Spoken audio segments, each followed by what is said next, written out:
বিশ্বাস করেন আমি হতভম্ব হয়ে গেছি। আমার কাছে বিশ্বাস হচ্ছিল না যে এও কি সম্ভব।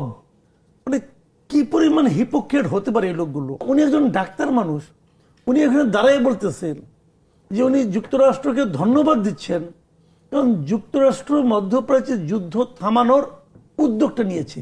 শফিকুর রহমান সাহেব বলতেছে, তো আমি ভাবতেছিলাম যে যুদ্ধটা লাগালো কে 28শে ফেব্রুয়ারি, যে তেহরানের স্কুলের মধ্যে মেয়েদের বাচ্চাদের স্কুলের মধ্যে যে বোমাটা ফেললো, কে ফেললো? ভাই মায়ের খাইয়া পেদানি খাইয়া বেজ্জতি হওয়ার থেকে বাঁচার জন্য কোনো মতে হাতে পায়ে ধরে তোমরা একটা যুদ্ধবিরতি করতে যাচ্ছ। আর এই জন্য আমাদের শফিক সাহেব ওনাদেরকে ধন্যবাদ দিচ্ছেন। এই শফিক সাহেবকে আমি একবারও তো শুনলাম না যে তেহরানে যে ওরা আক্রমণ করছে সেই আক্রমণের কারণে উনি কখনো নিন্দা প্রকাশ করেছেন, একবারও তো শুনি নাই।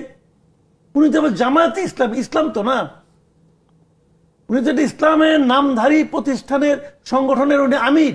তার মানে কি রাজনীতি অথবা আমাকে যদি কিছু দেওয়ার একটা সম্ভাবনা তৈরি হয় এই আকাঙ্ক্ষায় মানবিকতা, জাতীয়তা বোধ, এমনকি ধর্ম সবকিছু তুচ্ছ হয়ে গেল।